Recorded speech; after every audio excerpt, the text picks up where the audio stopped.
बिस्मिल्लाहिर्रहमानिर्रहीम। अस्सलाम वालेकुम। केमिस्ट्री क्लास 9 चैप्टर नंबर 2 है एटॉमिक स्ट्रक्चर। आज हम इसका सेक्शन सी डिटेल क्वेश्चन करेंगे। क्वेश्चन नंबर 1 है, discuss Rutherford gold metal foil experiment in the light of structure of atom. आपको एटम के स्ट्रक्चर के अंदर रदरफोर्ड का gold metal foil experiment discuss करना है। इस क्वेश्चन का आंसर आपकी बुक में पेज नंबर 39 पर है। इसके टॉपिक का नंबर है 2.2.1। तो पहले मैं आपको इसको डिस्क्राइब करूंगी, इजी तरीके से मैं आपको एक्सप्लेन करूंगी, उसके बाद मैं आपको मार्किंग कराऊंगी कि इस क्वेश्चन का आंसर आपने कैसे लिखना है। ये बहुत इंपॉर्टेंट क्वेश्चन है और इस क्वेश्चन को इस तरह भी पूछा जाता है कि describe Rutherford gold foil experiment which led him to the discovery of nucleus, क्योंकि इस एक्सपेरिमेंट के नतीजे में रदरफोर्ड ने एटम के अंदर न्यूक्लियस को डिस्कवर किया था। तो इसलिए इसको इस तरह भी क्वेश्चन पूछते हैं। सबसे पहले मैं आपको इसका एक्सपेरिमेंट डिस्क्राइब करती हूँ कि किस तरह से उसने ये एक्सपेरिमेंट परफॉर्म किया। रदरफोर्ड ने इस एक्सपेरिमेंट के लिए बहुत ही thin gold foil sheet use करी है जिसकी थिकनेस नैनोमीटर में होती है। उसने उसके ऊपर अल्फा पार्टिकल बॉम्बार करे। अल्फा पार्टिकल जो है वो किसी न किसी रेडियो एक्टिव एलिमेंट से निकलते हैं। तो रेडियो एक्टिव एलिमेंट को उसने इस लेड बॉक्स के अंदर रखा। सेफ्टी मेजर्स के लिए रेडियो एक्टिव एलिमेंट को हमेशा लेड बॉक्स के अंदर ही रखा जाता है। लेड बॉक्स के अंदर बहुत बारीक सा सुराख किया गया ताकि अल्फा पार्टिकल की रे जो है इसमें से बम्बार की जा सके। और उसने जिंक सल्फाइड की एक स्क्रीन इस गोल्ड फॉइल के सराउंडिंग में लगाई। जिंक सल्फाइड की स्क्रीन का मकसद ये था कि जब अल्फा पार्टिकल गोल्ड फॉइल से गुजरेंगे तो गुजरने के बाद फिर वो कहीं ना कहीं टकराएंगे, तो जहाँ जहाँ वो जिंक सल्फाइड की इस स्क्रीन से टकराएंगे वहाँ वहाँ ग्लो पैदा होगा। तो ये पता चल जाएगा कि अल्फा पार्टिकल गोल्ड फॉइल से निकलने के बाद किधर जा रहे हैं और उनकी क्या पोजीशन है। तो इस तरह इस एक्सपेरिमेंट को परफॉर्म किया गया। इस लेड बॉक्स के अंदर से अल्फा पार्टिकल की बॉम्बारिंग की गई इस गोल्ड फॉइल के ऊपर। जिंक सल्फाइड के जरिए ऑब्जर्व किया गया कि अल्फा पार्टिकल किस तरफ जा रहे हैं। 3 इंपॉर्टेंट पॉइंट इसके अंदर ऑब्जर्व किए गए। सबसे पहला पॉइंट ये ऑब्जर्व किया गया, ज्यादातर अल्फा पार्टिकल गोल्ड फॉइल से निकलने के बाद सीधे चले गए। और पता कैसे चला? क्योंकि वो जहाँ पहुँच रहे थे जिंक सल्फाइड पे, वहाँ पे ग्लो पैदा कर रहे थे। सेकेंड ऑब्जर्वेशन ये थी कि बहुत से अल्फा पार्टिकल गोल्ड फॉइल से निकलने के बाद डिफ्लेक्ट हो गए। थर्ड सबसे इंपॉर्टेंट ऑब्जर्वेशन था वो ये था कि बहुत ही कम अल्फा पार्टिकल बाउंस बैक होकर वापस आ गए। और ये इतने कम थे कि समझे 8000 पार्टिकल्स अगर बम्बार किए गए तो उसमें से सिर्फ 1 वापस आया। इतनी कम क्वांटिटी में बाउंस बैक हुए। तो ये 3 ऑब्जर्वेशन की गई। इन ऑब्जर्वेशन के नतीजे में जो कंक्लूजन निकले वो आपको इस डायग्राम से बहुत आसानी से समझ में आ जाएंगे। पहले मैं आपको गोल्ड फॉइल के एटम के स्ट्रक्चर के अंदर इस एक्सपेरिमेंट को डिस्क्राइब करूंगी। ये जो है सारे अल्फा पार्टिकल हैं। अल्फा पार्टिकल पॉजिटिव होते हैं, इसलिए यहाँ पे सब पे पॉजिटिव लिख दिया है। ये जो है गोल्ड फॉइल का एक एटम ड्रॉ किया गया है। एटम के सेंटर के अंदर बहुत छोटा सा एक न्यूक्लियस बनाया है और ये जो है सारे मुख्तलिफ सिमतों में बिखरे हुए इलेक्ट्रॉन। जब अल्फा पार्टिकल की बॉम्बारिंग की गई तो देखें सिर्फ इसमें से हमने ये दिखाया कि एक जो था वापस आ गया। वो क्यों वापस आ गया? क्योंकि अल्फा पार्टिकल के ऊपर पॉजिटिव चार्ज था। जब वो गोल्ड फॉइल के एटम के सेंटर से टकराया तो सेंटर के अंदर भी पॉजिटिव चार्ज है क्योंकि उसका न्यूक्लियस पे पॉजिटिव चार्ज होता है, तो वो टकरा के बाउंस बैक हो गया। क्योंकि सेम चार्ज वाली चीज़ें एक दूसरे को रिपेल करती हैं तो इसलिए वो बाउंस बैक हो गया। बहुत सारे अल्फा पार्टिकल में से सिर्फ बहुत ही कम, बहुत लेस अमाउंट के अंदर बाउंस बैक हुए, जिससे ये पता चला कि ये जो सेंटर का पार्ट या पॉजिटिव पार्ट जो है किसी एटम के अंदर वो बहुत छोटा सा है। ठीक है, उसने पहला पॉइंट इससे कंक्लूजन ये निकला। सेकंड ऑब्जर्वेशन ये था कि बहुत से अल्फा पार्टिकल गोल्ड फॉइल से गुजरने के बाद जो है डिफ्लेक्ट हो गए। देखें ये मैंने ये दिखाया है कि यहाँ ये डिफ्लेक्ट हुए और ये भी डिफ्लेक्ट होते हुए दिखाई। मैंने 2 रेज दिखाई हैं डिफ्लेक्ट होती हुई। तो डिफ्लेक्ट क्यों हो रहा है? क्योंकि इन अल्फा पार्टिकल पे पॉजिटिव चार्ज है और यहाँ जो इलेक्ट्रॉन स्कैटर्ड हुए हुए हैं उनके ऊपर नेगेटिव चार्ज है। तो जो अल्फा पार्टिकल पे पॉजिटिव चार्ज वाला अल्फा पार्टिकल जब नेगेटिव चार्ज वाले इलेक्ट्रॉन से टकराएगा तो वो डिफ्लेक्ट हो जाएगा, उसका रास्ता चेंज हो जाएगा, वो सीधा नहीं जाएगा, उसका रास्ता चेंज हो जाएगा। तो सेकंड कंक्लूजन ये निकला, एटम के अंदर न्यूक्लियस के बाहर इलेक्ट्रॉन घूम रहे हैं और उनके ऊपर नेगेटिव चार्ज है। क्योंकि अगर पॉजिटिव होता तो ये बाउंस बैक होता बजाय इसके कि ये डिफ्लेक्ट होता। थर्ड ऑब्जर्वेशन ये देखा गया कि ज़्यादातर अल्फा पार्टिकल जो थे वो सीधे चले गए। ये मैंने बनाए हैं सीधे। तो इस थर्ड ऑब्जर्वेशन से ये कंक्लूजन निकला किसी भी एटम के अंदर ज़्यादातर हिस्सा जो होता है खाली होता है, क्योंकि एम्प्टी स्पेस है एटम के अंदर, इसलिए ये अल्फा पार्टिकल इस गोल्ड फॉइल के एटम के अंदर से सीधे निकल गए। ठीक है, तीनों ऑब्जर्वेशन से 3 अहम कंक्लूजन निकल आए। ठीक है, ये बहुत इंपॉर्टेंट डायग्राम है, आपने ये डायग्राम इस क्वेश्चन के अंदर ज़रूर बनानी है। ये आपकी बुक में भी बनी हुई है, बिल्कुल वैसी ही बनाई है मैंने, कोई डिफरेंस नहीं है। आप चाहें तो बिल्कुल सेम ये ऐसी ही बनाइए। ठीक है, बहुत सिंपल सी है। गोल्ड फॉइल का एटम है, इसके अंदर ये न्यूक्लियस है और ये अल्फा पार्टिकल है, और ये सारे जो इन्होंने दिखाए हैं ये इलेक्ट्रॉन्स है और इनके ऊपर नेगेटिव चार्ज है। ठीक है, तो ये ऑब्जर्वेशन भी हो गया और कंक्लूजन भी हो गया। मैं आपको मार्क करा देती हूँ आपने क्या लिखना है। क्वेश्चन के अंदर हम सबसे पहले एक्सपेरिमेंट की हेडिंग डालेंगे और इसमें ये आपको इस डायग्राम की ज़रूरत नहीं है। तो एक्सपेरिमेंट की हेडिंग डाल के हम लिखेंगे Rutherford took a thin sheet of gold foil and bombard it with alpha particles obtain from a radio active element like polonium. Rutherford ने एक रेडियो एक्टिव एलिमेंट जैसा कि पोलोनियम लिया। पोलोनियम एक रेडियो एक्टिव एलिमेंट है, तो polonium या कोई और रेडियो एक्टिव एलिमेंट लिया और उससे अल्फा पार्टिकल को बम्बार करा गोल्ड फॉइल की बहुत थिन सी शीट पे। उसके बाद देखते हैं these raise were scattered after passing through the foil. जब ये रेज फॉइल में से गुजरी तो स्कैटर्ड हो गई, मुख्तलिफ सिमतों में फैल गई। And examined on a zinc sulphide ZnS screen. ये कहाँ कहाँ फैली और कहाँ कहाँ पहुँची, इसको एग्जामिन करने के लिए जिंक सल्फाइड की स्क्रीन जो थी वो इसके इर्द गिर्द लगाई गई। ठीक है, ये तो हो गया एक्सपेरिमेंट। इसके बाद हम डालेंगे ऑब्जर्वेशन की हेडिंग। ऑब्जर्वेशन में सबसे पहला ऑब्जर्वेशन क्या है, most of the particles passed straight and undeflected through the sheet and produce illumination on the zinc sulphide screen. ज़्यादातर पार्टिकल फॉइल शीट में से गुजरकर बगैर डिफ्लेक्ट हुए सीधे चले गए and produce illumination on zinc sulphide screen, और जिंक सल्फाइड पे जहाँ वो टकराए वहाँ पे चमक पैदा हुई। सेकेंड पॉइंट है very few alpha particle under goes small and strong deflection after passing through the gold foil sheet. और बहुत कम अल्फा पार्टिकल जो थे वो गोल्ड फॉइल शीट से गुजरने के बाद डिफ्लेक्ट हो गए। थर्ड पॉइंट है a very few alpha particle 1 out of 8000 retrace their path. बहुत कम, इतने कम के 8000 में से तकरीबन एक, यहाँ पे तो 8000 लिखा हुआ है लेकिन कहीं कहीं 20,000 भी लिखा हुआ है कि 20,000 पार्टिकल्स में से एक पार्टिकल जो था वो वापस उसी रास्ते पे आ गया, बाउंस बैक हो गया। इसके बाद कंक्लूजन, इससे क्या निकला, कंक्लूजन की हेडिंग डालेंगे। इसके बाद हम लिखेंगे first point according of Rutherford an atom consist of 2 parts nucleus and extra nuclear part. तो इससे रदरफोर्ड ने ये नतीजा निकाला कि एक एटम के अंदर 2 पार्ट होते हैं, एक न्यूक्लियस और एक एक्स्ट्रा न्यूक्लियर पार्ट। यानी एक तो न्यूक्लियस है और जो न्यूक्लियस के अलावा है उसे कह दिया extra nuclear part. Second point है majority of the alpha particle pass straight line and undeflected show that the most volume occupies by atom is empty. क्योंकि ज़्यादातर अल्फा पार्टिकल जो हैं वो अनडिफ्लेक्टेड रहे और सीधे चले गए, इससे पता चला एटम का ज़्यादा वॉल्यूम जो है वो एम्प्टी है, यानी उसके अंदर इतनी स्पेसेस और जगहें जिसकी वजह से इस अल्फा पार्टिकल सीधे चले गए और डिफ्लेक्ट भी नहीं हुए। थर्ड पॉइंट है alpha particle are positively charge and their deflection indicate that the centre of the atom has a positive charge which is named as nucleus. और जब पॉजिटिव चार्ज वाले पार्टिकल एटम के centre से टकरा कर वापस हुए, बाउंस बैक हुए, तो इससे पता चला कि सेंटर के अंदर भी पॉजिटिव चार्ज है और which is named as nucleus, और उसको न्यूक्लियस का नाम दिया गया। तो ये इससे पता चला कि एटम के सेंटर के अंदर भी पॉजिटिव चार्ज है जब भी उससे अल्फा पार्टिकल टकरा कर वापस आया। फोर्थ पॉइंट है the mass is concentrated in the nucleus and the electron are distributed outside the positively charge nucleus. किसी एटम का जो मास है वो उसके न्यूक्लियस में कॉन्सेंट्रेटेड है और इलेक्ट्रॉन्स जो हैं उस पॉजिटिवली चार्ज न्यूक्लियस के बाहर फैले हुए हैं।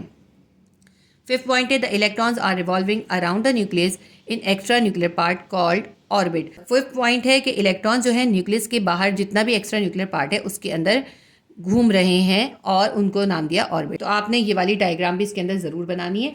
ये आपका क्वेश्चन कंप्लीट हो गया। इसके अंदर हमने इस एक्सपेरिमेंट के ज़रिए रदरफोर्ड का एटॉमिक मॉडल प्रूव कर दिया। लेकिन अगर आपसे रदरफोर्ड के पॉस्टुलेट पूछते हैं तो फिर आपने ये सब नहीं बताना। रदरफोर्ड के पॉस्टुलेट जो हैं वो नेक्स्ट पेज पे पेज नंबर 41 के ऊपर हैं। ये पॉस्टुलेट होते हैं और इसको रदरफोर्ड एटॉमिक मॉडल भी कहते हैं। इसमें इन्होंने हमसे रदरफोर्ड का एटॉमिक मॉडल या पॉस्टुलेट नहीं पूछे, बल्कि इसमें इन्होंने हमसे गोल्ड फॉइल एक्सपेरिमेंट पूछा था। जिस तरह का क्वेश्चन होता है उसी तरह का आंसर देते हैं। तो हमारा क्वेश्चन नंबर 1 कंप्लीट हो गया। क्वेश्चन नंबर 2 है write down the application of isotopes in daily life. Daily life के अंदर आइसोटोप्स की एप्लीकेशन आपको बतानी है। आइसोटोप्स क्या होते हैं ये मैंने आपको शॉर्ट क्वेश्चन के अंदर बहुत अच्छी तरह से डिस्क्राइब करा है। 2 क्वेश्चन थे आइसोटोप्स के, दोनों में मैंने आपको इसकी एक्सप्लेनेशन दी थी। लॉन्ग क्वेश्चन में हमें आइसोटोप की सिर्फ एप्लीकेशंस बतानी है। ये आपकी बुक में पेज नंबर 51 पे इसका आंसर है और इसके अंदर आपको 10 आइसोटोप्स के नाम दिए हैं और उनकी यूजेस भी बताए हैं। ठीक है, ये फील्ड आपको लिखने की ज़रूरत नहीं है, आप इनके यूजेस और इनके नेम लिखेंगे। बाज़ औक़ात इसका सवाल इस तरह से नहीं आता, बाज़ औक़ात इसका सवाल इस तरह से आता है कि वो आपको अपनी मर्ज़ी से फील्ड दे देते हैं। आपको ये बताना होता है कि उस फील्ड में जो आइसोटोप यूज़ हो रहा होता है वो कौन सा है, उसका नाम देना होता है और वो किस चीज़ के लिए यूज़ हो रहा होता है, ये उसके यूजेस भी बताने होते हैं। जैसे आपको दे देंगे कि आप मेडिकल फील्ड में आइसोटोप्स के यूजेस बताएं, तो देखिए मेडिकल फील्ड में ये 1 से लेके 5 तक मेडिकल फील्ड में है। 1 से लेके 5 तक में फील्ड्स देखें, फर्स्ट में है रेडियोथेरेपी, सेकंड में रेडियोथेरेपी, थर्ड फोर्थ रेडियोथेरेपी है, उसके बाद है मेडिकल इंस्ट्रूमेंट, तो ये सारी मेडिकल की फील्ड हो गई। इसके बाद आप 6 देखें, 6 के अंदर है सेफ्टी मेजर्स एंड इंडस्ट्रीज़, तो 6 आ गई इंडस्ट्री के अंदर यूज़। 7th है sewage and liquid waste movement of for water pollution, ये भी जो है इंडस्ट्री में ही यूज़ हो गई। 8 है पावर जनरेशन, पावर जनरेशन के लिए कौन सा आइसोटोप यूज़ होता है ये बताना है इसके अंदर, इसको आप इंडस्ट्री कह सकते हैं। और उसके बाद आ गया मेडिसन और उसके बाद है आर्कियोलॉजी एंड जियोलॉजी, तो ये जो है ये एक डिफरेंट फील्ड आ गई। बाज़ वक़्त फील्ड का नाम दे के भी आपसे पूछ लेते हैं, तो बेहतर यही है कि आप इसके तमाम आइसोटोप्स के नाम, उनकी फील्ड्स के नाम और उनके यूजेस याद कर लें। इसके अंदर 2-2 यूजेस हैं, आप सिर्फ एक एक यूज़ कर लीजिएगा। ठीक है, इसको मैं आपको समझा भी देती हूँ और मार्क भी करा देती हूँ, ये पूरा आपने लिखना है। ये मुख्तलिफ कॉलम्स हैं, पहले कॉलम के अंदर आइसोटोप्स के नेम है, दूसरे में फील्ड है और तीसरे के अंदर यूजेस हैं। सबसे पहला हमारे पास आइसोटोप है फॉस्फोरस 32 और इसको स्ट्रोनियम 90 भी कहते हैं। फील्ड है रेडियोथेरेपी और इसके यूजेस हैं treatment of skin cancer, skin cancer के लिए फॉस्फोरस 32 का आइसोटोप यूज़ होता है। सेकंड आइसोटोप है कोबाल्ट 60, इसकी फील्ड भी रेडियोथेरेपी है और ये यूज़ होता है treatment of body cancer due to more penetrating power, क्योंकि इसकी कोबाल्ट 60 की पेनिट्रेटिंग पावर बहुत ज़्यादा होती है, इसलिए ये बॉडी के अंदर कैंसर के ट्रीटमेंट में यूज़ होता है। थर्ड आइसोटोप है आयोडीन आइसोटोप, ये इसकी फील्ड भी रेडियोथेरेपी है और इसका यूज़ है destination of thyroid gland in the neck, ये नेक के अंदर थायराइड ग्लैंड की डेस्टिनेशन के लिए या उसको एग्जामिन करने के लिए यूज़ होता है। फोर्थ है टेक्नीटियम, ये भी रेडियोथेरेपी की फील्ड में यूज़ होता है और इसका यूज़ है to monitor the bone growth in fracture healing, जब कहीं पे फ्रैक्चर हो जाता है ना, उसकी बोन जब फ्रैक्चर हो जाती है तो ये चेक करने के लिए कि वो कितनी हील हो गई है, उसका फ्रैक्चर कितनी हद तक हील हो गया है, उसकी बोन की ग्रोथ किस हद तक हो गई है, ये देखने के लिए ये आइसोटोप यूज़ किया जाता है जिसका नाम है टेक्नीटियम। फिफ्थ आइसोटोप है gamma ray of cobalt 60, cobalt 60 की गामा रे है और फील्ड है इसकी मेडिकल इंस्ट्रूमेंट। मेडिकल इंस्ट्रूमेंट में कैसे यूज़ होता है, to sterilise of medical instrument and dressing from harmful bacteria, medical field के अंदर या सर्जरी वगैरह के अंदर जो इंस्ट्रूमेंट यूज़ हो रहे होते हैं और जो ड्रेसिंग वगैरह की जाती हैं ज़ख़म के ऊपर, उनको स्टरलाइज करने के लिए, जरासीम से पाक करने के लिए गामा रेज ऑफ कोबाल्ट 60 का आइसोटोप यूज़ होता है। इसके बाद 6th है अमेरिशियम 241 और इसकी फील्ड है safety measures and industries, industries में भी यूज़ होता है और सेफ्टी मेजर्स के लिए भी यूज़ होता है। इसके यूजेस हैं use in back scatter gauges, smoke detector, fill height detectors and measuring ash content of coal. अब ये जो है इसके 3 यूजेस इसमें बताए हैं। फर्स्ट इसका यूज़ है कि गामा रेज से बचने के लिए सेफ्टी मेजर्स के लिए जो आलात और इंस्ट्रूमेंट्स और गैजेट्स बनाए जाते हैं उनको बनाने के लिए इसको यूज़ किया जाता है। उसके अलावा सेकंड इसका यूज़ है स्मोक डिटेक्टर, यानी स्मोक को एयर के अंदर डिटेक्ट करता है, और measuring ash content of coal, coal के अंदर कितना ऐश है उसको भी मेजर करने में यूज़ होता है। ये इसके 3 यूज़ लिखे हुए, आप कोई भी एक यूज़ कर लीजिएगा। 7th आइसोटोप है गोल्ड 198 एंड टेक्नीटियम 99, इसकी फील्ड है sewage and liquid waste movement for water pollution.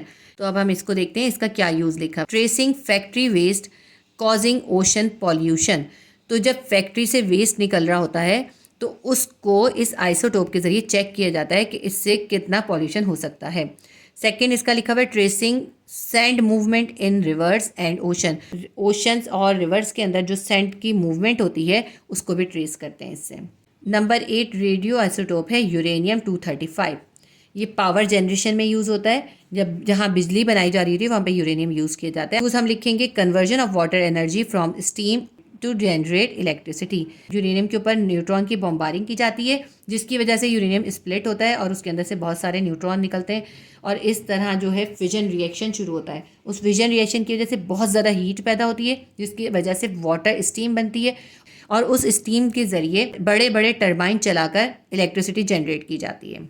Number 9 है प्लूटोनियम 238। ये इसकी फील्ड मेडिसन है और यूज़ है इसका use to stimulate a regular heartbeat in heart pacemaker. जो हार्ट में लगाए जाते हैं पेस मेकर, उसके अंदर हार्ट बीट को रेगुलरली स्टिम्युलेट करने के लिए प्लूटोनियम 238 का आइसोटोप यूज़ होता है। नंबर 10 है कार्बन 14। इसकी फील्ड है archaeology and geology. Use to estimate the age of fossils. Fossils की जो ढांचे और पुरानी चीज़ें मिलती हैं उनकी एज एस्टिमेट करने के लिए कार्बन 14 यूज़ होता है। तो आपका क्वेश्चन नंबर 2 ये कंप्लीट हो गया। अगर आपको ये बहुत ज़्यादा लग रहे हों, जितनों के 2 यूज़ है ना, उसके आप सिर्फ एक एक यूज़ कीजिएगा, या आप अपने आप चूज़ कर लीजिएगा आपने कौन सा इसमें से छोड़ना है। अगर आप इसमें से कुछ कम करना चाहते हैं, आप 1 से लेके यहाँ पे 4 तक कर लीजिए और फिर यहाँ 7 से लेके 10 तक कर लीजिए। इस तरह आपके 8 हो जाएंगे। आप कोई भी 2 छोड़ सकते हैं इसमें से, लेकिन पूरे कर लें तो ज़्यादा अच्छा है, क्योंकि वो आपको अपनी चॉइस से फील्ड दे देते हैं, उस फील्ड में आपको बताना होता है। जब आपको सब याद होंगे आप तभी तो लिखेंगे ना। तो आपका क्वेश्चन नंबर 2 कंप्लीट हो गया। सेक्शन सी डिटेल क्वेश्चन का क्वेश्चन नंबर 3 है explain how Bohr's atomic model is different from Rutherford atomic model. हमें एक्सप्लेन करना है कि कैसे बोहर्स का एटॉमिक मॉडल रदरफोर्ड के एटॉमिक मॉडल से डिफरेंट था। इस क्वेश्चन के अंदर हमें रदरफोर्ड के एटॉमिक मॉडल और बोहर्स के एटॉमिक मॉडल के अंदर कंपैरिजन करना है कि कैसे बोहर्स का एटॉमिक मॉडल जो है रदरफोर्ड के एटॉमिक मॉडल से बेहतर है। ये दोनों मॉडल्स आपकी बुक में मौजूद हैं। रदरफोर्ड का एटॉमिक मॉडल भी है और बोहर्स का एटॉमिक मॉडल भी है। ये आंसर मैंने आपकी बुक से ही लिखा है, आप चाहे तो खुद भी लिख सकते हैं इस कंपैरिजन को। एक कॉलम में हम रदरफोर्ड का मॉडल बताएंगे, दूसरे कॉलम में हम बोहर्स का मॉडल डिस्क्राइब करेंगे और इन दोनों को कंपेयर करेंगे। रदरफोर्ड एटॉमिक मॉडल का फर्स्ट पॉइंट लिखेंगे, Rutherford's atomic theory was based on classical theory. Rutherford की जो एटॉमिक थ्योरी एटॉमिक मॉडल था वो क्लासिकल थ्योरी पर बेस्ड था। क्लासिकल थ्योरीज जो हैं ओल्ड साइंस की थ्योरीज को कहते हैं। जो पुरानी साइंस की थ्योरीज थी उनकी बेस पर रदरफोर्ड ने अपना एटॉमिक मॉडल पेश किया था। बोहर्स एटॉमिक मॉडल का फर्स्ट पॉइंट हम लिखते हैं, Bohr's atomic theory was based on quantum theory. Bohr's की एटॉमिक थ्योरी क्वांटम थ्योरी पे बेस्ड थी। क्वांटम थ्योरीज मॉडर्न साइंस की थ्योरीज को कहते हैं। बोहर ने जो अपना एटॉमिक मॉडल पेश किया था या एटॉमिक थ्योरी पेश की थी, वो उसने मैक्स प्लांक की क्वांटम थ्योरी के बेस पर पेश की थी। मैक्स प्लांक एक साइंटिस्ट था जिसने क्वांटम थ्योरी पेश की थी। उसी क्वांटम थ्योरी की बेस पर बोहर्स ने अपना एटॉमिक मॉडल पेश करा। रदरफोर्ड मॉडल का पॉइंट 2 लिखेंगे, according to this model atom consist of positively charge nucleus and electrons are revolving around nucleus in circular path known as shell. Rutherford के atomic model के मुताबिक atom के centre में एक पॉजिटिवली चार्ज न्यूक्लियस होता है और इलेक्ट्रॉन जो हैं उस न्यूक्लियस के इर्द सर्कुलर पैथ में घूम रहे होते हैं। वो सर्कुलर पैथ शेल या ऑर्बिट्स कहलाते हैं।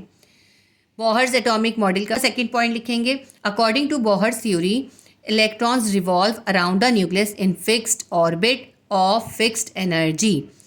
बोहर्स ने ये थ्योरी पेश करी कि इलेक्ट्रॉन रिवॉल्व तो कर रहे हैं लेकिन वो अपने फिक्स्ड ऑर्बिट में कर रहे हैं, जबकि रदरफोर्ड ने फिक्स्ड ऑर्बिट का कॉन्सेप्ट नहीं दिया था। बोहर्स की थ्योरी के अकॉर्डिंग इलेक्ट्रॉन्स न्यूक्लियस के इर्द गिर्द रिवॉल्व कर रहे हैं, घूम रहे हैं अपने फिक्स्ड ऑर्बिट में ऑफ फिक्स्ड एनर्जी, और उन ऑर्बिट्स की एनर्जी जो है फिक्स्ड है। अब ये आप कंफ्यूज मत होइएगा, ऑर्बिट कह लें, शेल कह लें, एनर्जी लेवल कह लें, एक ही बात होती है। तो बोहर्स के अकॉर्डिंग इलेक्ट्रॉन्स न्यूक्लियस के इर्द गिर्द अपने फिक्स्ड एनर्जी लेवल्स के अंदर या ऑर्बिट्स या शेल के अंदर घूम रहे हैं। Energy levels are represent by an integer n is equals to 1 2 3, और ये जो एनर्जी लेवल्स हैं यानी शेल्स के नंबर हैं, ये इंटीजर नंबर 1 2 3 4 5 से रिप्रेजेंट किए जाते हैं। फर्स्ट एनर्जी लेवल के लिए 1 यूज़ होता है, सेकेंड एनर्जी लेवल के लिए 2 यूज़ होता है, थर्ड एनर्जी लेवल के लिए 3 यूज़ होता है, एंड सो ऑन।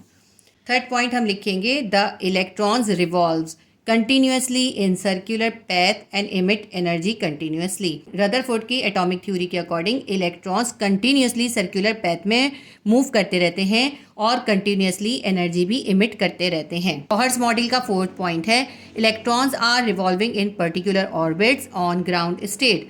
कि ग्राउंड स्टेट पे या नॉर्मल हालत में इलेक्ट्रॉन जो है अपने पर्टिकुलर ऑर्बिट्स में रिवॉल्व कर रहे होते हैं, बट दे डोंट एमिट और एब्जॉर्ब एनर्जी। यानी जब नॉर्मल हालत में या ग्राउंड स्टेट पर इलेक्ट्रॉन मूव कर रहे होते हैं तो वो एनर्जी को एब्जॉर्ब भी नहीं करते और एमिट भी नहीं करते। देखें दोनों में कितना डिफरेंस है। जबकि रदरफोर्ड के अकॉर्डिंग इलेक्ट्रॉन्स कंटिन्यूसली जो है मूव कर रहे होते हैं सर्कुलर पैथ में और एनर्जी भी कंटिन्यूसली इमिट कर रहे होते हैं। लेकिन बोहर्स के अकॉर्डिंग नॉर्मल हालत में इलेक्ट्रॉन्स एनर्जी एब्जॉर्ब और इमिट नहीं करते। फोर्थ पॉइंट लिखेंगे, एटम शोज या प्रोड्यूस कंटिन्यूस स्पेक्ट्रम। अब शोज लिख लें या प्रोड्यूस लिख लें, दोनों में से कोई एक लिख लीजिए। रदरफोर्ड के एटॉमिक मॉडल के अकॉर्डिंग क्योंकि इलेक्ट्रॉन कंटिन्यूसली मूव कर रहे हैं, कंटिन्यूसली इमिट एनर्जी कर रहे हैं, तो उनकी अंदर से जो कंटिन्यूस स्पेक्ट्रम निकलना चाहिए, यानी कि मुस्तकिल तौर पे उनके अंदर स्पेक्ट्रम या लाइट नज़र आनी चाहिए। ठीक है, फोर्थ पॉइंट लिखते हैं बोहर्स के एटॉमिक मॉडल का, when electron jump back from higher to lower energy level it emit energy. जबकि बोहर्स ने ये कहा कि इलेक्ट्रॉन जो है वो कंटिन्यूस जो है अपनी एनर्जी इमिट नहीं करते, बल्कि जब इलेक्ट्रॉन अपने हायर एनर्जी लेवल या हायर शेल से लोअर एनर्जी लेवल के अंदर आता है। अब हायर को E2 का नाम दिया है और लोअर को E1 का नाम दिया है, क्योंकि देखिए E1 पहले आएगा फिर E2 आएगा ना, तो लोअर एनर्जी लेवल है E1 और हायर एनर्जी लेवल है E2। तो जब इलेक्ट्रॉन जंप बैक करके हायर एनर्जी लेवल यानी E2 से लोअर एनर्जी लेवल यानी E1 में वापस आ जाता है तो इट इमिट एनर्जी, तो वो एनर्जी इमिट करता है एंड प्रोड्यूस लाइन स्पेक्ट्रम, और लाइन स्पेक्ट्रम पैदा होता है। देखिए जब वो E2 से इस तरह E1 में आता है तो एक लाइन नज़र आती है, लाइन स्पेक्ट्रम नज़र आता है। जब एटम को माइक्रोस्कोप के अंदर स्टडी किया जाता है तो उसके अंदर लाइन स्पेक्ट्रम दिखाई देता है, कंटिन्यूस स्पेक्ट्रम नहीं दिखाई देता। इसीलिए रदरफोर्ड का एटॉमिक मॉडल जो है उसको क्लासिकल थ्योरी कहते हैं, जबकि बोहर्स का एटॉमिक मॉडल जो है वो क्वांटम थ्योरी पर बेस है। तो इन दोनों में आपको फ़र्क समझ में आ गया। रदरफोर्ड के एटॉमिक मॉडल के अकॉर्डिंग किसी एटम के अंदर इलेक्ट्रॉन न्यूक्लियस के इर्द गिर्द सर्कुलर पैथ में कंटिन्यूस मूवमेंट करते हैं और कंटिन्यूस स्पेक्ट्रम उनके अंदर दिखाई देना चाहिए। जबकि बोहर्स के एटॉमिक मॉडल के अकॉर्डिंग ग्राउंड स्टेट पर इलेक्ट्रॉन रिवॉल्व तो कर रहे होते हैं लेकिन वो एनर्जी इमिट या एब्जॉर्ब नहीं कर रहे होते। लेकिन जब इलेक्ट्रॉन हाई एनर्जी लेवल से लो एनर्जी लेवल में आता है तो इमिट करता है एनर्जी को और उससे लाइन स्पेक्ट्रम बनता है। फिफ्थ या लास्ट पॉइंट हमारे पास है, एटम शुड कोलैप्स और it will be unstable. Atom को जो है कोलैप्स हो जाना चाहिए या फिर यूँ कह लें कि वो अनस्टेबल होगा।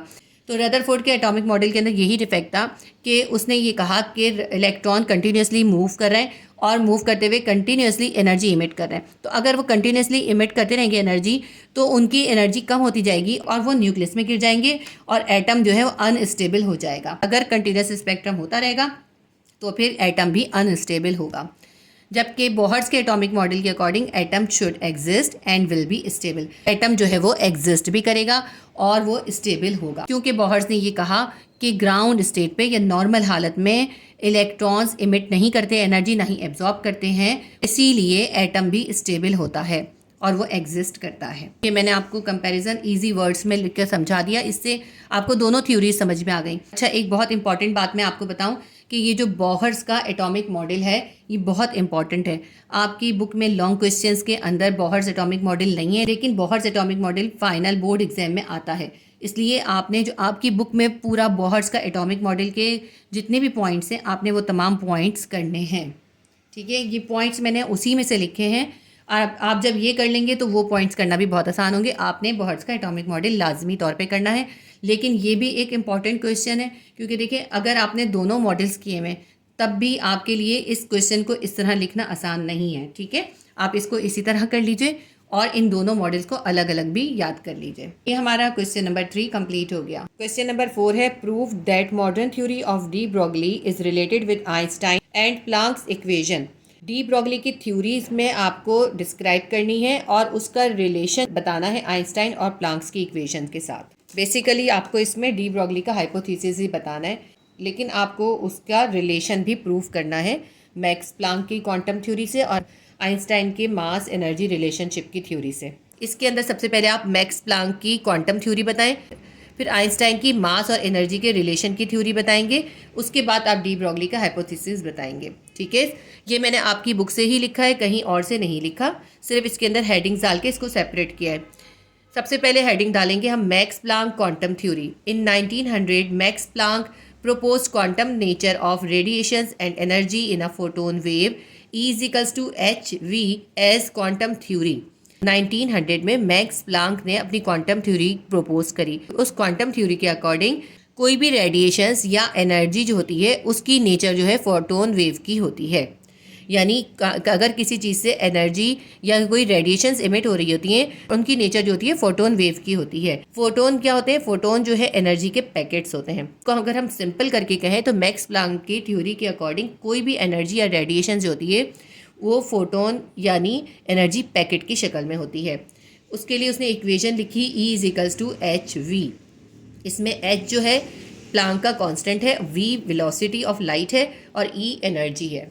आइंस्टाइन ने मैक्स प्लांक की थ्योरी को एक्सेप्ट करा और मास और एनर्जी का रिलेशन की एक इक्वेशन पेश करी। इन 1905 Albert Einstein proposed relation between mass and energy to explain photoelectric effect by wave particle duality as E is equals to mc square। 1905 में एल्बर्ट आइंस्टाइन ने ये प्रपोज करा कि मास और एनर्जी में एक रिलेशन होता है, जिसमें उसने किसी केमिकल रिएक्शन में रिलीज होने वाली एनर्जी और उस सब्सटेंस के मास में होने वाली कमी के दरमियान रिलेशन एक इक्वेशन से एक्सप्लेन करा। ये रिलेशन उसने वेव पार्टिकल के फोटो इलेक्ट्रिक इफेक्ट को एक्सप्लेन करने के लिए किया था और उसके लिए उसने जो इक्वेशन लिखी वो थी E is equals to M C square. E क्या है? E एनर्जी है, M मास है, C जो है वो वेलोसिटी ऑफ लाइट है। अब हमारे पास मैक्स प्लांक की इक्वेशन हो गई E is equals to H V और आइंस्टाइन की इक्वेशन हो गई E is equals to M C square.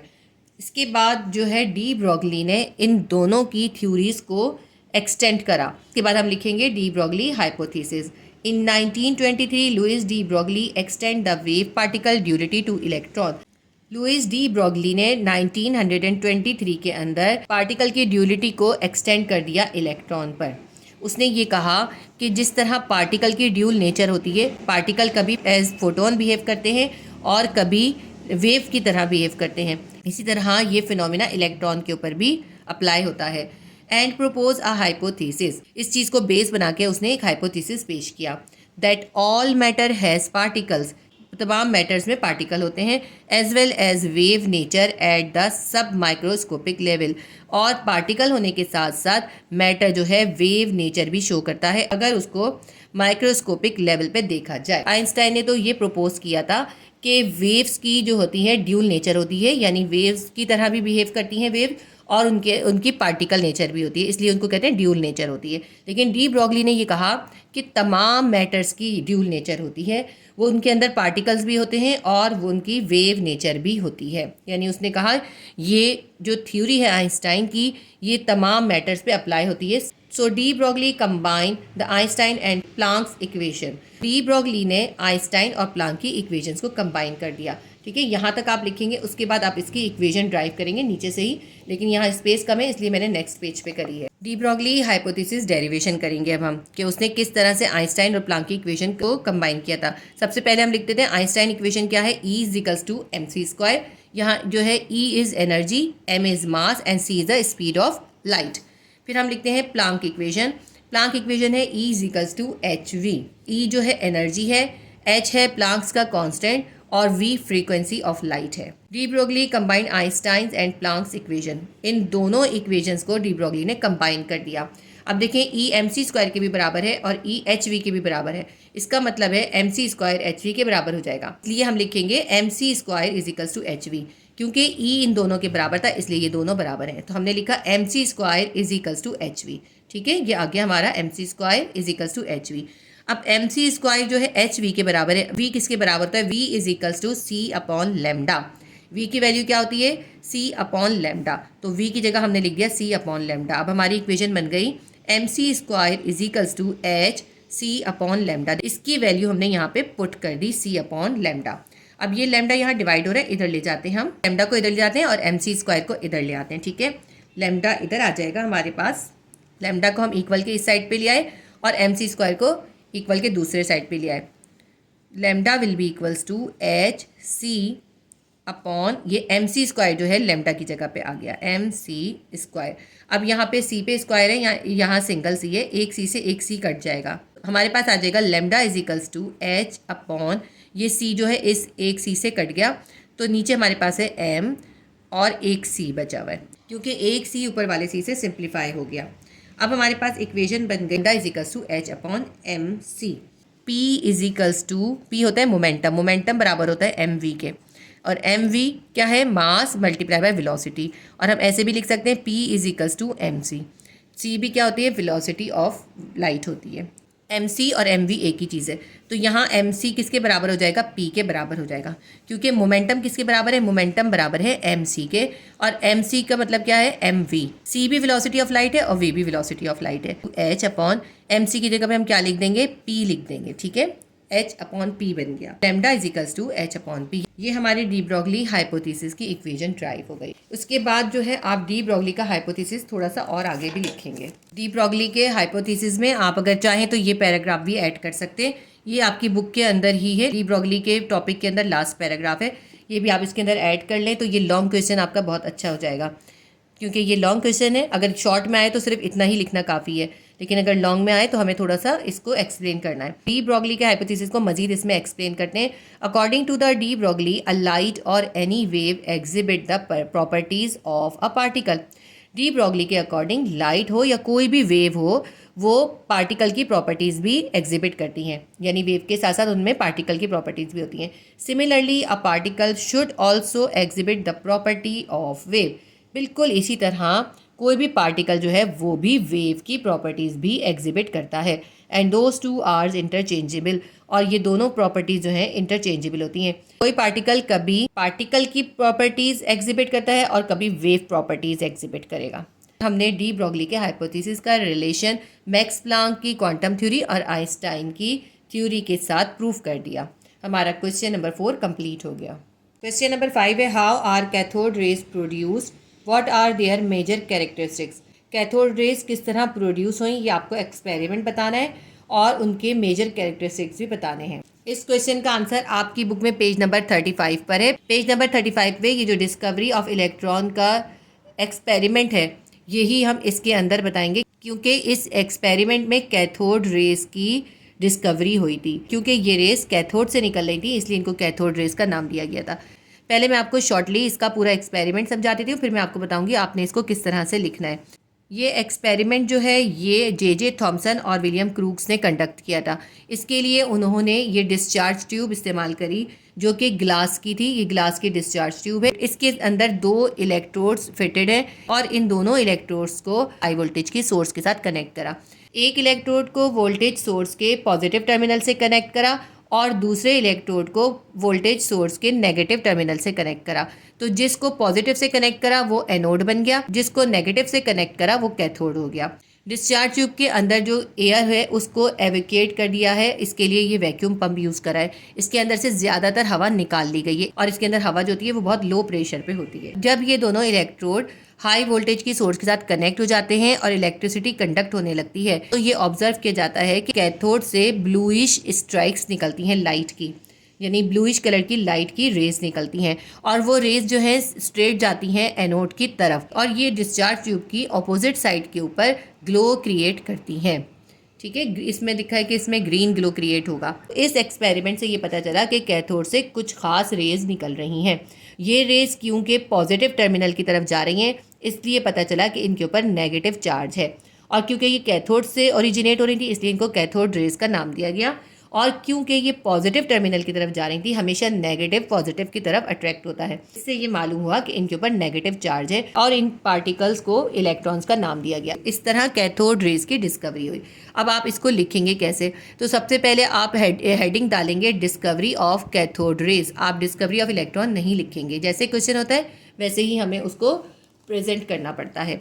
सबसे पहले ऊपर आप डिस्कवरी ऑफ कैथोड रेज की हेडिंग डालेंगे, उसके बाद अपैरेटस की हेडिंग डालेंगे। अपैरेटस लिखेंगे, the apparatus use for this type of experiment is called discharge tube which consists of glass tube fitted with two metal electrodes connected to a high voltage source and a vacuum pump। देखिए यही चार चीज़ें इसके अंदर है। एक glass की discharge tube है जिसके अंदर मेटल के इलेक्ट्रोड्स फिट है और हाई वोल्टेज सोर्स है और वैक्यूम पंप है। इसके बाद एक्सपेरिमेंट की हेडिंग डालेंगे। Discharge tube inside is evacuated and electrodes are connected with high voltage source at very low pressure 1 mm of Hg।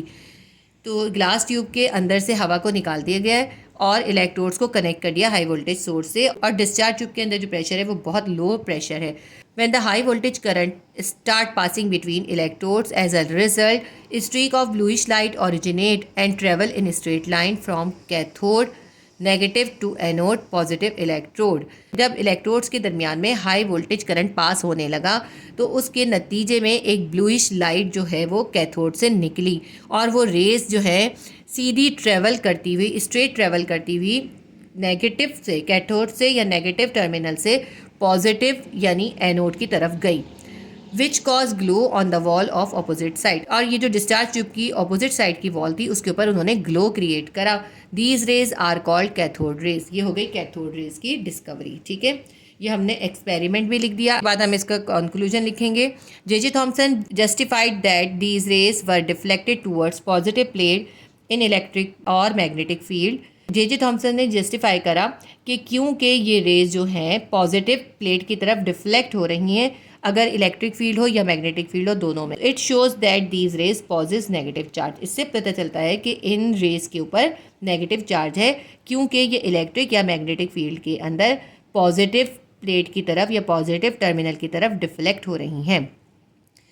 Because these raise, और यहाँ पे ये लाइन नहीं आप ये लिख लीजिएगा, because these rays originate from cathode so that's why they are called cathode rays. उसके बाद इस एक्सपेरिमेंट को इलेक्ट्रोड चेंज करके भी देखा गया, यानी कि यहाँ पे जिस मटेरियल का इलेक्ट्रोड था उसकी जगह किसी और मटेरियल का इलेक्ट्रोड लगा दिया, लेकिन उसके बावजूद भी सेम यही ऑब्जर्वेशन मिली, जिससे पता चला कि इलेक्ट्रोड चाहे किसी भी मटेरियल का हो, अगर वो नेगेटिव टर्मिनल से कनेक्ट होकर कैथोड बन जाएगा तो इलेक्ट्रिक फील्ड या मैग्नेटिक फील्ड में कैथोड से कैथोड रेज ओरिजिनेट ही होंगी। ठीक है, तो ये तो हमने एक्सपेरिमेंट कर लिया। इसके साथ आप ये वाली डायग्राम भी बनाएंगे। ठीक है, इसके बाद हमने उनकी प्रॉपर्टीज़ भी लिखनी है। सिंपल वे में मैं आपको बता देती हूँ कि इनकी प्रॉपर्टीज़ क्या हैं। ये रेज जो है स्ट्रेट बिल्कुल ट्रेवल करेंगी कैथोड से एनोड की तरफ। दूसरी बात ये है कि अगर इनके रास्ते में कोई ओपेक चीज़ रख दी जाए तो वो उसका शेडो क्रिएट कर देंगी। ओपेक का मतलब होता है ऐसी चीज़ जो ट्रांसपेरेंट ना हो। उसके बाद इसकी एक और इम्पॉर्टेंट पॉइंट ये है, इनके ऊपर नेगेटिव चार्ज है। उसकी रीज़न ये है कि ये पॉजिटिव प्लेट की तरफ डिफ्लेक्ट हो रही हैं, मैग्नेटिक फील्ड में भी और इलेक्ट्रिक फील्ड में भी। इससे ये प्रूव होता है कि इनके ऊपर नेगेटिव चार्ज है। और ये रेज जो है ग्लास या दूसरे मटेरियल पे टकराने के बाद उनमें ग्लो क्रिएट करती हैं। अब हम इसके पॉइंट रीड कर लेते हैं। नंबर 1 पॉइंट है, they travel in a straight line from cathode towards anode. ये स्ट्रेट लाइन में कैथोड से एनोड की तरफ ट्रेवल करती हैं। पॉइंट 2 है, they produce sharp shadow of an opaque object place in their path. अगर कोई ओपेक ऑब्जेक्ट उनके रास्ते में रख दी जाए, यानी ओपेक मैंने आपको बता दिया जो कि ट्रांसपेरेंट ना हो, ऐसी ऑब्जेक्ट उनके रास्ते में रख दी जाए तो वो उसका शेडो क्रिएट कर देती हैं। थर्ड पॉइंट है, they have negative charge and bend towards positive plate in electric and magnetic field. इनके ऊपर नेगेटिव चार्ज है क्योंकि ये इलेक्ट्रिक और मैग्नेटिक फील्ड के अंदर पॉजिटिव प्लेट की तरफ बेंड होती हैं। फोर्थ पॉइंट है, these rays when strike with glass and other material and cause the material to glow. ये रेज जब किसी मटेरियल या ग्लास से टकराती हैं तो उसके अंदर ग्लो पैदा करती हैं।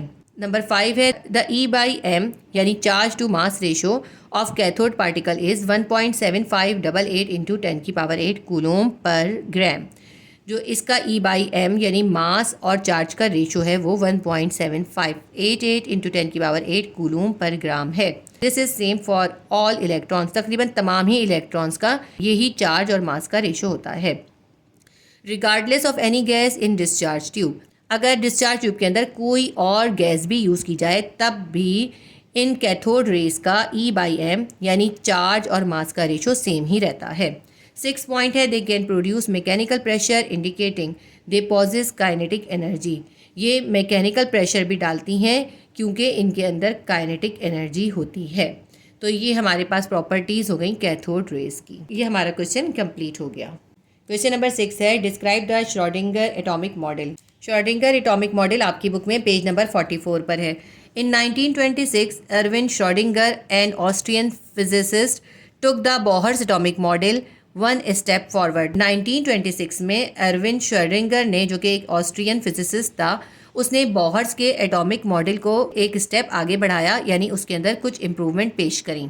श्रोडिंगर यूज मैथमेटिकल इक्वेशंस, बस यहीं तक लिखें, इसके आगे लाइन छोड़ दें। इसके बाद लिखें this atomic model is known as the quantum mechanical model of atom. इसके लिए श्रोडिंगर ने मैथमेटिकल इक्वेशंस यूज करी। श्रोडिंगर के एटॉमिक मॉडल को quantum mechanical model of atom भी कहते हैं।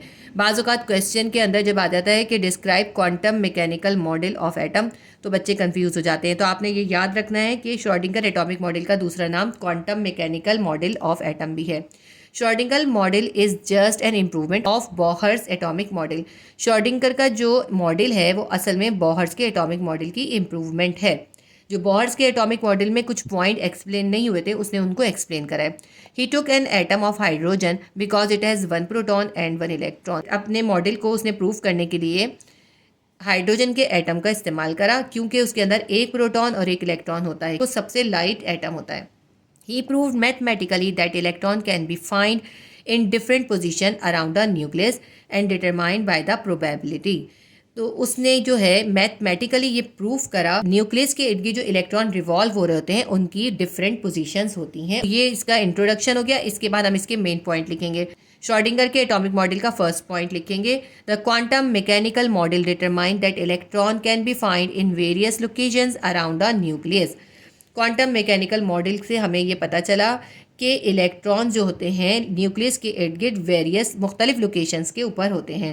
He found electrons are in orbits as an electron cloud. उसने ये फाइंड करा कि इलेक्ट्रॉन जो होते हैं अपने ऑर्बिट में क्लाउड्स की तरह होते हैं।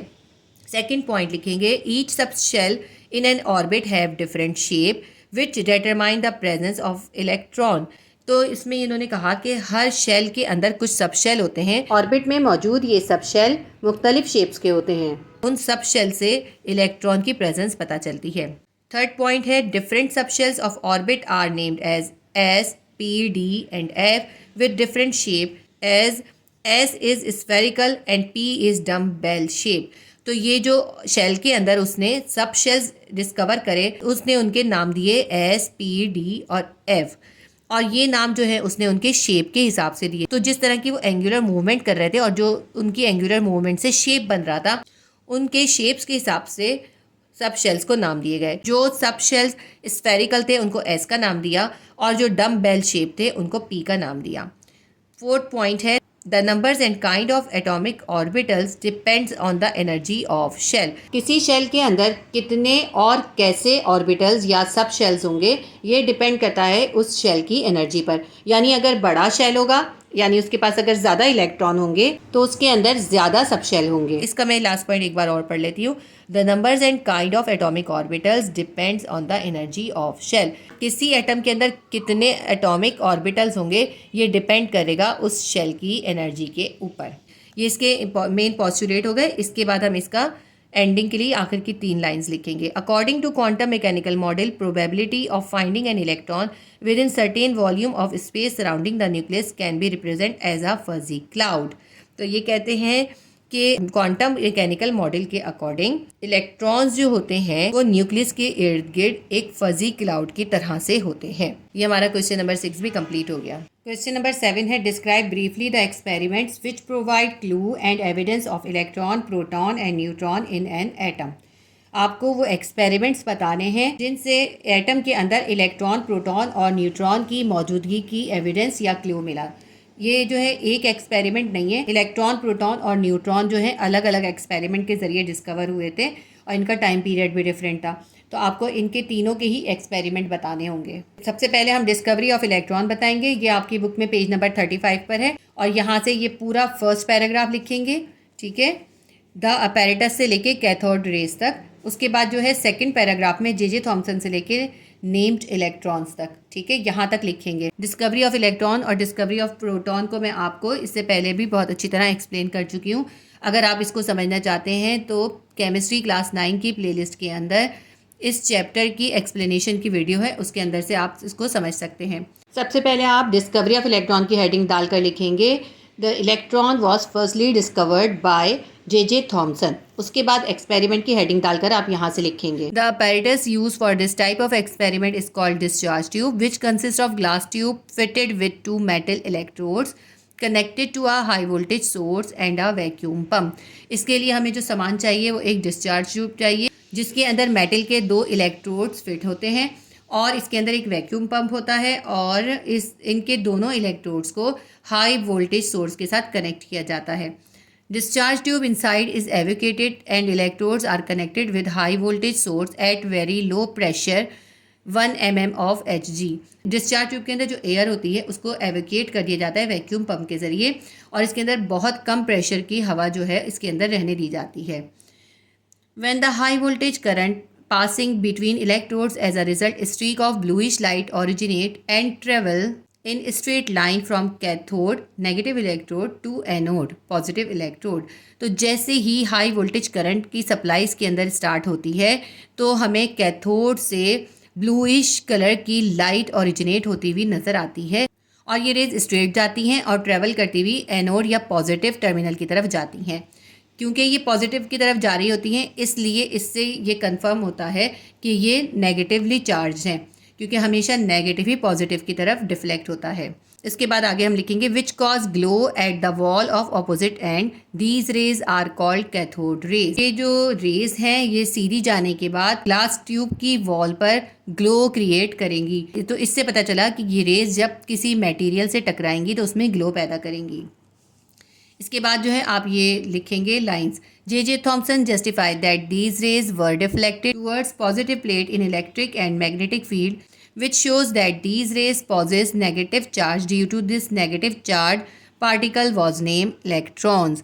जे थॉमसन ने ये जस्टिफाई करा कि ये रेज जो हैं क्योंकि पॉजिटिव प्लेट की तरफ डिफ्लेक्ट हो रही हैं इलेक्ट्रिक या मैग्नेटिक फील्ड के अंदर, क्योंकि देखिए इनके दरमियान इलेक्ट्रिक फील्ड तो है ना, अगर मैग्नेटिक फील्ड हो तब भी ये रेज जो हैं पॉजिटिव टर्मिनल की तरफ डिफ्लेक्ट होती हैं। इससे ये कंफर्म हुआ कि इन रेज के ऊपर जो है नेगेटिव चार्ज है और इनके जो पार्टिकल्स हैं उनको इलेक्ट्रॉन्स का नाम दिया गया। इस तरह इलेक्ट्रॉन्स की डिस्कवरी हुई।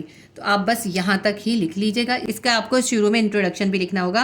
आप डिस्कवरी ऑफ इलेक्ट्रॉन की हेडिंग डालने के बाद आप लिखेंगे in 1900 century J Thomson and William Crookes perform experiment and discover electrons. उसके बाद यहाँ पे एक्सपेरिमेंट की हेडिंग डालिएगा और इसको पूरा एक्सपेरिमेंट लिख दीजिएगा, ठीक है। तो ये डिस्कवरी ऑफ इलेक्ट्रॉन हो गई। फिर डिस्कवरी ऑफ प्रोटॉन जो है वो आपको नेक्स्ट पेज नंबर 36 पे मिलेगी। तो इसके अंदर भी आप पहले डिस्कवरी ऑफ प्रोटॉन की हेडिंग डालें, उसके बाद आप लिखिएगा the proton is positively charge particle discovered by Goldstein in 1886। 1886 के अंदर गोल्डस्टीन ने पॉजिटिवली चार्ज पार्टिकल यानी प्रोटॉन डिस्कवर करा। उसके बाद आप यहाँ पे एक्सपेरिमेंट की हेडिंग डालें। ये पूरा एक्सपेरिमेंट आपने यहाँ से यहाँ तक और फिर नेक्स्ट पेज पे भी लिखना है। तो ये भी मैंने आपको वैसे समझाया हुआ है, बिल्कुल सेम प्रोसीजर होता है उसके अंदर भी। यही इसी तरह ही ग्लास ट्यूब यूज़ होती है। ग्लास ट्यूब के अंदर 2 इलेक्ट्रोड्स होते हैं और इन इलेक्ट्रोड्स को हाई वोल्टेज सप्लाई के साथ कनेक्ट कर दिया जाता है। लेकिन इसके अंदर एक डिफरेंट बात ये होती है कि एनोड तो वैसा ही होता है लेकिन कैथोड जो होता है परफोरेटेड होता है, यानी कैथोड के अंदर सुराख होते हैं। गोल्डस्टीन ने ये कहा कि डिस्चार्ज ट्यूब के एक्सपेरिमेंट में कैथोड से तो कैथोड रेज निकल रही होती हैं लेकिन कैथोड रेज के साथ साथ इस डिस्चार्ज ट्यूब के अंदर पॉजिटिवली चार्ज रेज भी मौजूद हैं जो कि सीधी कैथोड की तरफ आती हैं। कैथोड से गुजरकर ग्लास ट्यूब की वॉल पे टकराकर उसके अंदर ग्लो क्रिएट करती हैं। क्योंकि ये जो रेज हैं ये कैथोड की तरफ आ रही हैं, कैथोड की तरफ डिफ्लेक्ट हो रही हैं, इससे पता चला कि इनके ऊपर पॉजिटिव चार्ज है और इनका नाम कैनाल रेज रखा गया और इनके अंदर जो पार्टिकल्स थे उनको नाम दिया गया प्रोटॉन्स का। एक इम्पॉर्टेंट बात मैं आपको ये बता दूं कि ये जो पॉजिटिवली चार्ज रेज हैं ये एनोड या पॉजिटिव टर्मिनल से नहीं निकल रही। ये ऐसा लग रहा है इस डायग्राम को देखकर कि ये पॉजिटिव टर्मिनल या एनोड से निकल रही हैं, जबकि ऐसा नहीं होता। बल्कि जब कैथोड से कैथोड रेज निकलती हैं और सीधे ट्रेवल करती हैं, क्योंकि इस डिस्चार्ज ट्यूब के अंदर गैस भी है, उस गैस के मॉलिक्यूल्स भी हैं, तो ये रेज जो है गैस के मॉलिक्यूल से टकराकर उन गैस के मॉलिक्यूल्स को आयनाइज कर देती हैं। उस आयनाइजेशन की वजह से उस गैस के पार्टिकल्स होते हैं उनके ऊपर पॉजिटिव चार्ज हो जाता है, इससे पॉजिटिव रेज बनती हैं जो कि कैथोड की तरफ ट्रेवल करती हैं। ये रेज एनोड से ओरिजिनेट नहीं होती बल्कि डिस्चार्ज ट्यूब के अंदर जो गैस है उसको कैथोड से निकलने वाले इलेक्ट्रॉन्स ने आयनाइज कर दिया है, उस आयनाइजेशन के नतीजे में रेस पैदा हो रही हैं। डिस्कवरी ऑफ प्रोटॉन की हेडिंग डालने के बाद आप ये इसका इंट्रोडक्शन लिख देंगे, उसके बाद आप एक्सपेरिमेंट की हेडिंग डालेंगे और फिर यहाँ से लिखेंगे पूरा paragraph. Goldstein discovered that not only negatively charged cathode rays but positively charged rays are moving in opposite direction through perforated cathode। तो गोल्डस्टीन ने ये डिस्कवर करा कि डिस्चार्ज ट्यूब के अंदर सिर्फ कैथोड रेज ही नहीं हैं बल्कि कुछ पॉजिटिवली चार्ज रेज भी मौजूद हैं जो कि ऑपोजिट डायरेक्शन से आ रही हैं। कैथोड रे की ऑपोजिट डायरेक्शन से आ रही हैं और कैथोड में से गुजर रही हैं। These positive raise passes through the holes of cathodes. और ये जो रेज हैं पॉजिटिवली चार्ज रेज परफोरेटेड या सुराख वाले कैथोड के अंदर से गुजर रही हैं। Where they strike with walls of the tube and cause the glow of tube. Perforated cathode से गुजरने के बाद ये ग्लास ट्यूब की वॉल से टकराती हैं और उसमें ग्लो क्रिएट करती हैं। These rays were named as canal rays या प्रोटॉन्स। इन रेस को जिन पे पॉजिटिव चार्ज था और जो डिस्चार्ज ट्यूब के अंदर गैस की आयनाइजेशन से बनी थी उनको कैनाल रेज या प्रोटॉन्स का नाम दिया गया क्योंकि इन पे पॉजिटिव चार्ज था। इसके बाद जो है आगे का ये पूरा पैराग्राफ भी आपने लिखना है और ये इक्वेशन बहुत इंपॉर्टेंट है। मैं आपको ये इक्वेशन समझाऊंगी, आपको बहुत आसानी से समझ आ जाएगा कि इसका क्या मतलब है। Remember that canal rays are not emitted by anode. जो मैंने बात आपको समझाई है वही इसमें लिखी हुई। हमेशा याद रखें कि कैनाल रेज जो हैं ये एनोड से इमिट नहीं हो रही but they are result of striking of electron with residual gas molecule in discharge tube. बल्कि डिस्चार्ज ट्यूब के अंदर जो रेजिडुअल गैस है उससे कैथोड से निकलने वाले इलेक्ट्रॉन टकराते हैं जिसके नतीजे में उस गैस की आयनाइजेशन हो जाती है। उसकी वजह से कैनाल रेज प्रोड्यूस होती हैं। Electrons ionise the gas molecules as follow. Discharge tube के अंदर मौजूद इलेक्ट्रॉन गैस के मॉलिक्यूल को कैसे आयोनाइज करते हैं वो इस इक्वेशन से पता चलता है। M+E। देखिए M क्या है, ये M जो है उस गैस का मॉलिक्यूल है जो गैस डिस्चार्ज ट्यूब में है। तो जब इलेक्ट्रॉन इस M मॉलिक्यूल से टकराते हैं तो क्या होता है, इसकी आयनाइजेशन हो जाती है। ये टकराते हुए क्या करते हैं, अपने साथ एक और इलेक्ट्रॉन को इसमें से निकाल देते हैं। जब इस न्यूट्रल एटम के अंदर से एक और इलेक्ट्रॉन निकल जाता है तो इस पर क्या चार्ज आ जाता है। जब इलेक्ट्रॉन निकल जाता है तो उस पर प्लस चार्ज आ जाता है क्योंकि इस गैस के मॉलिक्यूल से एक इलेक्ट्रॉन निकला है, इसके ऊपर +1 चार्ज आ जाएगा और अब एक इलेक्ट्रॉन के बजाय 2 इलेक्ट्रॉन रिलीज हो जाएंगे। ये दूसरा इलेक्ट्रॉन कहाँ से आया, ये इस गैस के एटम के अंदर से एक इलेक्ट्रॉन जो है कैथोड के इलेक्ट्रॉन के साथ रिलीज हुआ है जिसकी वजह से इस गैस के न्यूट्रल मॉलिक्यूल के ऊपर पॉजिटिव चार्ज आ गया। इस तरह गैस के जितने भी मॉलिक्यूल्स हैं उनसे इलेक्ट्रॉन टकराते जाएंगे, उनको आयनाइज करते जाएंगे और इस तरह बहुत सारे पॉजिटिव चार्ज के पार्टिकल्स बन जाएंगे और वो पॉजिटिव चार्ज पार्टिकल जो है उनकी वजह से पॉजिटिव रेज या कैनाल रेज प्रोड्यूस होंगी। क्योंकि उन पे पॉजिटिव चार्ज है इसलिए वो डिस्चार्ज ट्यूब में नेगेटिव टर्मिनल या कैथोड की तरफ जाएंगी और कैथोड्स के अंदर से गुजरकर सामने वाली वॉल से टकरा जाएंगी और ग्लास ट्यूब की वॉल से टकराकर उसमें ग्लो पैदा करेंगी। यहाँ तक लिखने के बाद आप ये लास्ट वाली लाइन लिखेंगे, it means for each electron there must be 1 equivalent positive charge to neutralise electron. इसका मतलब है कि हर इलेक्ट्रॉन जो है वो एक मॉलिक्यूल को न्यूट्रलाइज करेगा जिसकी वजह से एक पॉजिटिव चार्ज बनेगा, यानी जितने इलेक्ट्रॉन होंगे उतने ही मॉलिक्यूल ही पॉजिटिव चार्ज ही बनेंगे। इस तरह से क्या होगा, इलेक्ट्रॉन और प्रोटॉन जो है वो इक्वल होंगे। This particle is called as proton. बस हम यहाँ प्रोटॉन तक लिखेंगे। अब ये डिस्कवरी ऑफ प्रोटॉन हो गया। Discovery of neutron page number 37 पर ही है। ये जो 2.1.3 का टॉपिक है, इन 1920 से लेके ये पूरी इक्वेशन तक लिखना है। तो डिस्कवरी ऑफ न्यूट्रॉन जो है वो चैडविक ने की थी। In 1920 Rutherford predicted that atom must possess another neutral particle with equivalent mass of proton. 1920 में रदरफोर्ड ने प्रिडिक्शन दी कि एटम के अंदर इन प्रोटॉन और इलेक्ट्रॉन जो डिस्कवर हो चुके थे उनके अलावा भी एक और न्यूट्रल पार्टिकल मौजूद है जिसका मास जो है प्रोटॉन के बराबर है। Different scientist started working on this neutral particle. अब मुख्तलिफ साइंसदानों ने इस थ्योरी के ऊपर काम करना शुरू कर दिया। Later on in 1932 Chadwick successfully discover neutron और आखिरकार 1932 में तकरीबन 12 साल के बाद रदरफोर्ड के ही एक स्टूडेंट चैडविक ने न्यूट्रॉन डिस्कवर कर लिया। Chadwick found that when alpha particle bombard on beryllium plate some penetrating radiations were given out. तो चैडविक ने ये फाइंड करा कि जब बेरिलियम की प्लेट के ऊपर अल्फा पार्टिकल बॉम्बार किए जाते हैं, अल्फा पार्टिकल जो होते हैं हीलियम पार्टिकल होते हैं और ये पॉजिटिव न्यूक्लियस होते हैं। तो जब बेरिलियम की प्लेट के ऊपर अल्फा पार्टिकल या पॉजिटिव चार्ज पार्टिकल को बॉम्बार किया तो उसके अंदर से कुछ रेडिएशंस निकली। Chadwick suggest that these radiations were due to material particle with mass comparable to hydrogen atom but have no charge। तो चैडविक ने ये सजेस्ट करा कि ये जो रेडिएशंस निकल रही हैं ये मटेरियल के पार्टिकल हैं और इनका मास जो है हाइड्रोजन के मास के बराबर है और इन पर कोई चार्ज नहीं है। दीज रेडिएशंस या पार्टिकल्स आर कॉल्ड न्यूट्रॉन, और इन रेडिएशंस और पार्टिकल को उसने न्यूट्रॉन का नाम दिया और उसने ये कहा कि इनके ऊपर कोई चार्ज नहीं है। It can be express in equation as follows. इसको हम इक्वेशन से ऐसे जाहिर करेंगे, beryllium plus helium nucleus gives C plus N neutron, 1 neutron. तो बेरिलियम के ऊपर जब हीलियम के पार्टिकल की या अल्फा पार्टिकल की बॉम्बारिंग की गई तो कार्बन का एटम बना और 1 न्यूट्रॉन निकला। बेरिलियम का एटॉमिक नंबर 4 है और एटॉमिक मास 9 है। जब इसके ऊपर हीलियम का पार्टिकल बॉम्बार किया गया, हीलियम का एटॉमिक नंबर 2 है और एटॉमिक मास 4 है। तो जब इन दोनों का रिएक्शन हुआ तो कार्बन का एटम बन गया। कार्बन का एटम बना, उसका एटॉमिक नंबर 6 है और एटॉमिक मास 12 है। तो देखिए इनके आप एटॉमिक नंबर को पहले काउंट करें, 4 + 2 6, तो इसका भी 6 है, ठीक है। और एटॉमिक मास को काउंट करें, 9 + 4 ये बनता है 13। लेकिन कार्बन के ऊपर कितना मास होता है, 12 होता है। यहाँ पे 12 मास आया है। तो एक कहाँ चला गया, वो 1 न्यूट्रॉन जो इसके नतीजे में रिलीज़ हो गया वो ये रहा। इसलिए इसका मास 13 के बजाय 12 है क्योंकि 1 न्यूट्रॉन रिलीज हो गया। उसके बाद ये लास्ट लाइन लिख लें, the neutron is fundamental part of an atom. Neutron जो है एटम का फंडामेंटल पार्ट है। तो ये डिस्कवरी ऑफ न्यूट्रॉन कंप्लीट हो गया। यहाँ पे इस क्वेश्चन के अंदर हमें तीनों की डिस्कवरी बतानी थी, हमने तीनों की डिस्कवरी बता दी है। ये हमारा क्वेश्चन कंप्लीट हो गया। सेक्शन सी क्वेश्चन नंबर 8 है, how many numbers of protons, neutrons and electrons are in the following elements. हमें कुछ एलिमेंट्स के नाम दिए, हमें उसके अंदर नंबर ऑफ प्रोटॉन, न्यूट्रॉन और इलेक्ट्रॉन्स बताने हैं। सबसे पहले हमें दिया है Fe2656।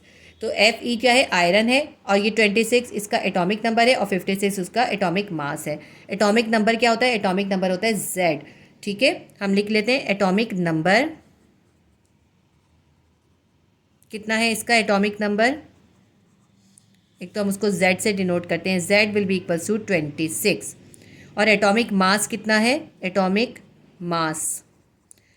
मास को हम A से डिनोट करते हैं, इसका एटॉमिक मास है 56। ये हमने दोनों लिख लिए। जितना एटॉमिक नंबर होता है या Z जितना होता है वही नंबर ऑफ प्रोटॉन्स होते हैं। तो अब हम लिखते हैं नंबर ऑफ प्रोटॉन्स कितने होंगे, number of protons is equals to Z होते हैं, यानी 26 नंबर ऑफ प्रोटॉन्स होंगे। जितने प्रोटॉन्स होते हैं उतने ही इलेक्ट्रॉन्स होते हैं। तो हम नंबर ऑफ इलेक्ट्रॉन्स भी लिख लेते हैं, नंबर ऑफ इलेक्ट्रॉन्स होंगे 26, ठीक है। अब हमें लास्ट निकालने हैं number of neutron. Number of neutron निकालने के लिए हम करते हैं एटॉमिक मास यानी A में से एटॉमिक नंबर यानी Z को माइनस कर देते हैं, हमारे पास नंबर ऑफ न्यूट्रॉन आ जाते हैं। तो हम लिखते हैं नंबर ऑफ न्यूट्रॉन्स। इसके लिए हम करेंगे A माइनस Z। A कितना है हमारे पास, A है 56 और Z हमारे पास है 26। तो नंबर ऑफ न्यूट्रॉन्स हमारे पास आ जाएंगे, 56 में से 26 माइनस करेंगे, हमारे पास नंबर ऑफ न्यूट्रॉन्स आ जाएंगे 30 नंबर ऑफ न्यूट्रॉन्स होंगे इसके अंदर। सेकेंड एलिमेंट हमें गिवन है O8 16 यानी ऑक्सीजन का एटम गिवन है। ऑक्सीजन के एटम का एटॉमिक नंबर कितना है, 8 है और एटॉमिक मास है 16। तो हम इसका डेटा बना लेते हैं। सबसे पहले हम लिखेंगे एटॉमिक नंबर और उसको हम डिनोट करते हैं Z से। एटॉमिक नंबर है इसका 8। इसके बाद हम लिखते हैं एटॉमिक मास। एटॉमिक मास को हम डिनोट करते हैं A से। A will be equals to 16। ये हमें इसके अंदर गिवन है। हमें इसके अगर हम इसको ध्यान से देखें तो बहुत आसान सा होता है। जो कम होता है वो एटॉमिक नंबर होता है और जो ज़्यादा होता है वो एटॉमिक मास होता है। हमने एटॉमिक नंबर Z लिख लिया 8, एटॉमिक मास A लिख लिया 16। इसके बाद हम लिखते हैं नंबर ऑफ प्रोटॉन्स। जो एटॉमिक नंबर होता है वही नंबर ऑफ प्रोटॉन होता है। Number of proton is equals to Z होता है, यानी कितने होंगे नंबर ऑफ प्रोटॉन्स, 8 होंगे। नंबर ऑफ इलेक्ट्रॉन्स, जितने प्रोटॉन होते हैं उतने ही इलेक्ट्रॉन होते हैं। प्रोटॉन 8 है तो इलेक्ट्रॉन भी 8 होंगे। इसके बाद हम निकालते हैं number of neutrons. Number of neutrons निकालने का तरीका बहुत आसान है। एटॉमिक मास में से एटॉमिक नंबर को माइनस कर देते हैं। एटॉमिक मास है A और एटॉमिक नंबर है z, a माइनस z कर देंगे। a हमारे पास क्या है 16 है, a की जगह 16 लिख लें, और z हमारे पास है 8। तो नंबर ऑफ न्यूट्रॉन्स हमारे पास आ जाएंगे। नंबर ऑफ न्यूट्रॉन्स कितने आएंगे, 16 में से 8 निकाल दें, कितने आ गए 8 आ गए। नंबर ऑफ न्यूट्रॉन्स कितने हैं 8। तो इसके अंदर इलेक्ट्रॉन, प्रोटॉन और न्यूट्रॉन तीनों इक्वल्स हैं, तीनों ही 8 हैं। क्लोरीन हमारे पास है 1737। इसके अंदर हमें क्लोरीन का आइसोटोप दिया है, क्योंकि क्लोरीन का होता है 17 और यहाँ पे होता है 35। तो इसके अंदर इन्होंने हमें क्लोरीन का आइसोटोप दिया है, जिसके अंदर एटॉमिक मास जो है 37 होता है। सबसे पहले इसका डेटा बना लेते हैं। एटॉमिक नंबर कितना है इसका, atomic number is equals to Z. Atomic number को हम जेड से डिनोट करते हैं। इसका एटॉमिक नंबर है 17। एटॉमिक मास लिखते हैं। इसके बाद एटॉमिक मास को हम डिनोट करते हैं ए से। ए इसका कितना है, ए है 37, क्योंकि ये क्लोरीन का आइसोटोप है। जो क्लोरीन का वो आइसोटोप है जो कि कम क्वांटिटी में पाया जाता है। इसके बाद हम लिखते हैं इसके number of protons. Number of protons कितने हैं, ये हमारा सेकंड हो गया। इसके बाद हम थर्ड कर लेते हैं। नंबर ऑफ प्रोटॉन जो होते हैं वो जेड के बराबर होते हैं। Number of protons is equals to Z, और जेड कितना है 17। तो प्रोटॉन्स कितने हैं 17 है। नंबर ऑफ इलेक्ट्रॉन्स, जितने प्रोटॉन होते हैं उतने ही इलेक्ट्रॉन्स होते हैं। नंबर ऑफ इलेक्ट्रॉन्स कितने होंगे, E will be equals to 17। ई हम इलेक्ट्रॉन को ई से जाहिर करते हैं। इसके बाद हमें निकालने हैं number of neutron. Number of neutron निकालने का तरीका क्या होता है, हम ए में से यानी एटॉमिक मास में से माइनस कर देते हैं एटॉमिक नंबर यानी जेड को।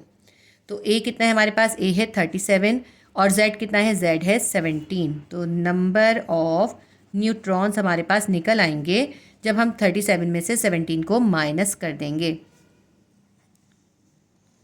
20। नंबर ऑफ न्यूट्रॉन्स कितने हैं 20 हैं, ठीक है। इलेक्ट्रॉन्स हैं 17, प्रोटॉन्स हैं 17 और न्यूट्रॉन्स हैं 20। तो ये हमारा सॉल्व हो गया। फोर्थ में हमें गिवन है यूरेनियम 92 235। यूरेनियम का एटॉमिक नंबर है 92 और एटॉमिक मास है 235। तो हम डेटा बना लेते हैं इसका। Atomic number is equals to Z. Atomic number को हम जेड से डिनोट करते हैं, जेड है इसमें 92। Atomic mass is equals to A, इसमें एटॉमिक मास है 235। इसके बाद लिखते हैं नंबर ऑफ प्रोटॉन्स। इसके अंदर कितने प्रोटॉन्स होंगे, जितना जेड होगा उतने ही प्रोटॉन होंगे। Number of protons is equals to Z. कितने हैं number of protons 92। Number of electrons, जितने प्रोटॉन्स होते हैं उतने ही इलेक्ट्रॉन्स होते हैं, यानी कितने इलेक्ट्रॉन्स होंगे, E will be equals to 92। Number of neutron निकालते हैं। नंबर ऑफ न्यूट्रॉन्स निकालने के लिए ए में से यानी एटॉमिक मास में से हम जेड यानी एटॉमिक नंबर को माइनस कर देते हैं।